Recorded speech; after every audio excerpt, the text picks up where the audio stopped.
Estamos de vuelta a las 8:45. Conversamos ya con el secretario general de Planificación designado por el gobierno entrante, él es Fernando Carrera, y conversamos también con Karin Slowin, quien es la actual secretaria general de Planificación, debo decir la secretaria saliente. Y hoy es día martes 13. Martes 13, que es un día genial. Yo sé que hay muchos... Es el día que le toca a Pedro Trujillo. No, a mí me toca los martes. El martes 13 es coincidencia. Le toca a Pedro Trujillo. Bienvenido. Muy bien, pues muchas gracias, buenas noches. Yo sé que ustedes están casi en pleno no revelo, sino relevo, por órdenes presidenciales, y porque así debe ser. Están relevando cuáles son los temas que usted le va a pasar a Fernando de una manera más puntual, o qué temas le debe de pasar que están en el candelero político.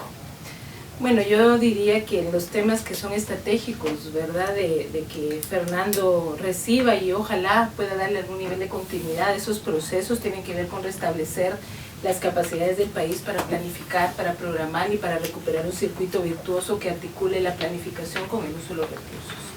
A mi juicio ese es el tema tal vez más clave de toda la agenda de desarrollo que la CEGEPLAN ha venido impulsando, y es la que va a permitir de alguna manera hacer que la gente sienta que el Estado y financiar al Estado tiene una utilidad práctica y concreta para la ciudadanía. Karin, eso que has enunciado es en realidad la misión de la CEGEPLAN. Para eso ha sido creada la CEGEPLAN. ¿Así la considera Fernando Carrera exactamente? Sí, claro. No tengo ninguna discrepancia con que uno de los sentidos básicos que los cuales se creó CEGEPLAN es para darle direccionamiento estratégico al país, y como bien dice Karin, haya una articulación clara entre recursos públicos y resultados, de tal manera que exista una rendición de cuentas adecuada por un lado, pero además que los ciudadanos que están pagando sus impuestos sepan que se están invirtiendo de manera adecuada. Pero yo quiero preguntar una cosa más al respecto. ¿Esto significa lograr que esa misión se cumpla? ¿Significa en realidad que el Estado de Guatemala sea administrado más con un criterio técnico que con criterios políticos? Y eso no ha sido posible en muchos años, Karin Slowin. Bueno, que no haya sido posible hasta ahora no quiere decir que no haya una mejor mezcla, porque yo creo que el Estado siempre se va a conducir con criterios políticos. El asunto es qué clase de política y con qué contenidos alimentas esas decisiones políticas. Y yo creo que puede y debemos seguir trabajando porque estas decisiones cada vez sean más explícitas a priori, no ex post. Y dos, que tengan más contenido que pueda ser también discutido y dialogado con la sociedad. Y a mí me gustaría que hicieran aquí un relevo a viva voz. ¿Es posible realmente esa convergencia estratégica a mediano y largo plazo, cuando pareciera que cada ministro va por su lado, cuando para atraer inversión hay que arreglar la seguridad, la infraestructura, el medio ambiente? ¿Es posible esa planificación? O a lo mejor hay que crear un comisionado de planificación que realmente aglutine varios ministerios. No sé, hagan ese relevito aquí así en voz alta. Usted que tiene la experiencia y don Fernando que la va a tener vamos, dentro de un mes. Bueno, mira, yo estoy absoluta y totalmente convencida de que es posible hacerlo, incluso en el marco de la estructura que el Estado tiene ahora, que no es tal vez la más idónea para los retos contemporáneos que tenemos en materia de desarrollo. Es posible caminar en una dirección muchísimo más estratégica. Lo que yo creo y espero es que Fernando pueda avanzar incluso a pasos más acelerados en ese sentido para que la ciudadanía lo sienta, porque el tema de que se puede hacer y la transición, el traspaso en ese sentido, una agenda estratégica, definirla y avanzarla, se puede hacer. El reto es nuevamente poder hacer que los ministros entrantes también compartan y vayan construyendo conjuntamente esa visión. Ese es el reto. Fernando, sobre ese mismo tema.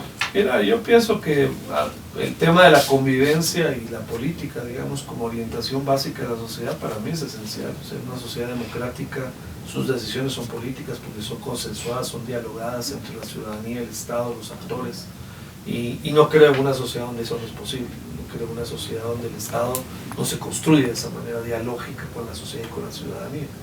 Pero el punto esencial es que finalmente la posibilidad de coordinación de un gobierno y de orientación estratégica de un gobierno no depende de una función únicamente técnica, aunque hay un componente técnico esencial de la información que se tiene que proveer para tomar decisiones acertadas, pero también depende de una decisión política de hacerlo. Y aquí hay que decir que finalmente la Secretaría de Planificación es una Secretaría de la Presidencia, hay que entender que esa es su función. Entonces cumple una labor de asistencia y acompañamiento de la función presidencial. Y la función presidencial es la de liderazgo, ¿no? La de liderazgo en la sociedad, la de liderazgo en el gobierno. Y si ese liderazgo no se ejerce, no hay Secretaría de Planificación que la va a poder coordinar ni orientar. Entonces aquí hay un elemento fundamental que tiene que ver con una Secretaría Técnica de Planificación que acompaña el liderazgo presidencial y le da un contenido a ese liderazgo presidencial para poder direccionar el gobierno y la sociedad. El presidente se informa de esos insumos que le provee la Secretaría de Planificación y luego toma su decisión, que sin duda tendrá un alto componente político.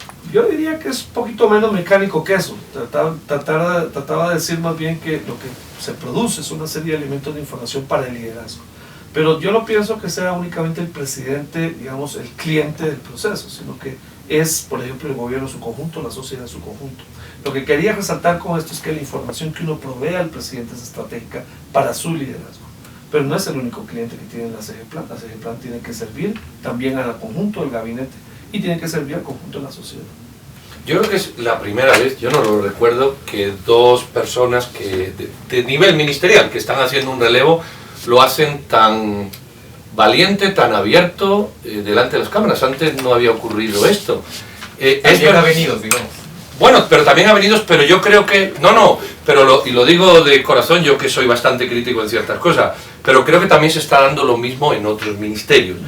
Es verdad que estamos en un momento político en el que el cambio no va a ser un cambio, aunque el lema del nuevo gobierno es que hace falta un cambio, sino que va a ser una asunción por el que viene de lo que hay para ver qué se puede mejorar. No va a haber esa ruptura a la que la ciudadanía tiene miedo y está acostumbrado en otros gobiernos. ¿Podrían ustedes vaticinar este tipo de relevo como ese proyecto? Mira, yo creo que hay algunos elementos que están sumados para tratar de hacer una transición que llamaría yo institucional, en el sentido de que da una continuidad a los procesos que institucionalmente el Estado necesita para cumplir funciones estratégicas. Y yo creo que eso existe. Ahora, siempre existen las variaciones, obviamente, y los objetivos políticos de interés diverso que la sociedad tiene que haber. Puede ser, el ejemplo, los programas de combate a la pobreza, por ejemplo.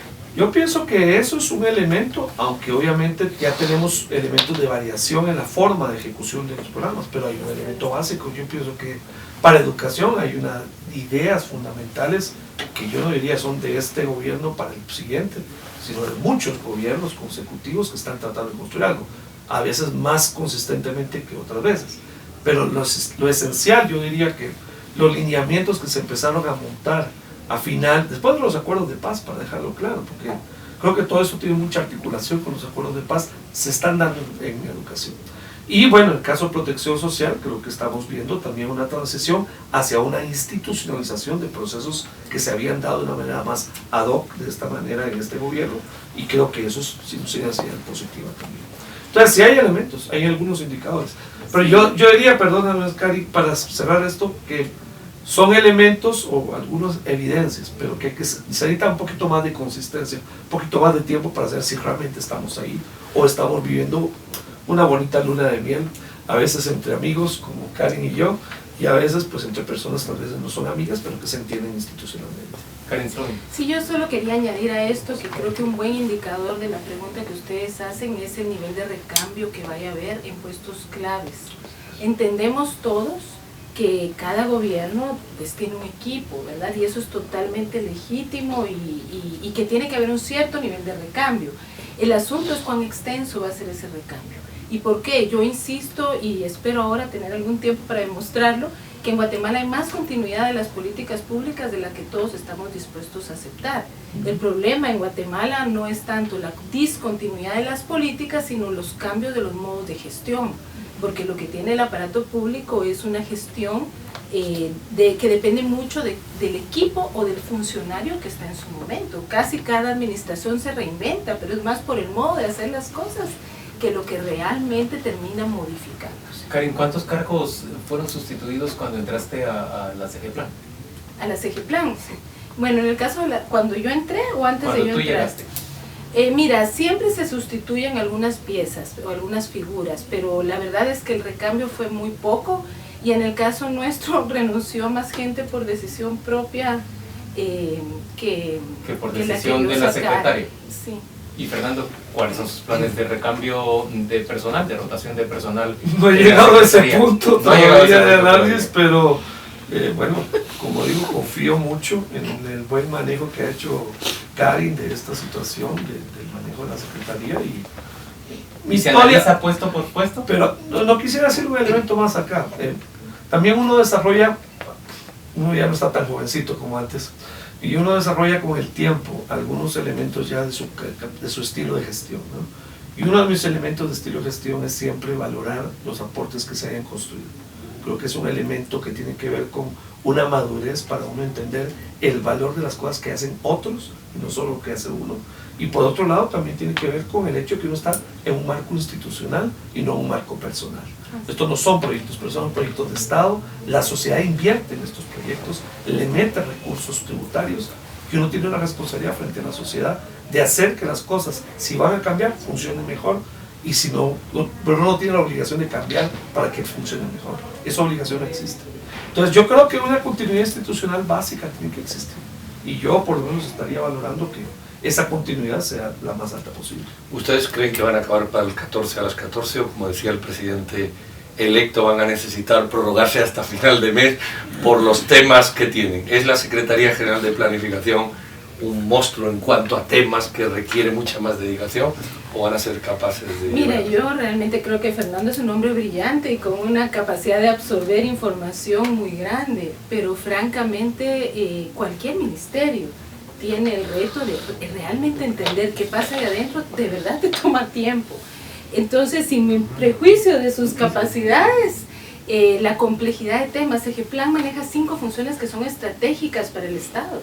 Entonces, entender cada línea y cada proceso que se mueve en esto y cada hecho crítico, desde el cálculo del situado constitucional, por ejemplo, hasta lo que significa el proceso de formulación del presupuesto, montar un sistema de monitoreo, en fin, es una cosa que es compleja, ¿verdad? Entonces, yo le he reiterado ya al secretario designado que con mucho gusto, pues ahí estaremos para poder... Que después del 14 a las 14 atiende consultas. Sí, solo que me deje dormir unos días. No llamaré a deshoras. Señor secretario, gracias por acompañarnos a las 8:45. Gracias a ustedes. Hacemos una pausa y volvemos ya con los diputados al Congreso.